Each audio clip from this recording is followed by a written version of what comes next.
The family of a woman hit and killed by a runaway driver is still searching for answers 3 years later. Maybe the right person will see this and step forward and get to the bottom of this. That was April 4th, 2010, the day after 26-year-old Erica Sevigny died. The mother of two swerved to avoid hitting a deer and hit a tree instead on 14 Mile Road in Kent County's Algoma Township. She got out of her truck to call police and was then hit and killed by another vehicle. Now, that driver has never been caught. Police believe it was a red pickup truck, van, or SUV. There is a $5,000 reward for any information leading to the person who killed Erica. The Sevigny family has never given up hope of finding Erica's killer. Her sister, Heather, has been a big part of the search for this person, and she joins us now in studio. Heather, thanks for coming in tonight. Thank you for having me. Another year, another anniversary, still no answers, still no closer to finding out who did this. Correct. How painful has this been for you? It's extremely painful. The accident took a huge toll on our family, not just with my sister, but taking a toll on the rest of our family with my mother. And seeing what at the time we thought was not necessarily a simple thing, but just one thing occurring could cascade down and create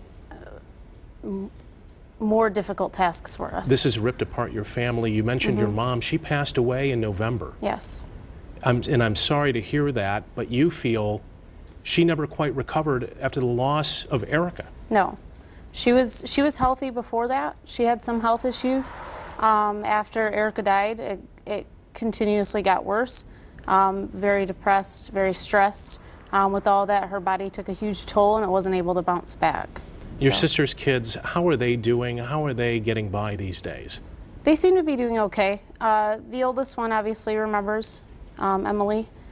I think at times we can see that it still takes a toll on her, especially just past Easter.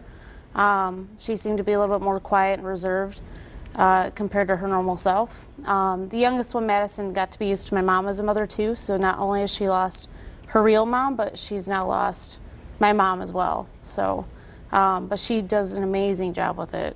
Takes it better than I think some adults could. What have the police been able to tell you as far as what's the status of this case? Are any tips coming in? Has any developments happened since the last we checked in? No. Last we've been told the case was closed. It had aged out with no new leads, anything along those lines. There's specific people that were assigned to the case that have continued to seek into it and call us here and there, but from what we know, it hasn't been any new leads. Do you still hold out hope, or are you getting now to thinking maybe this will never be solved?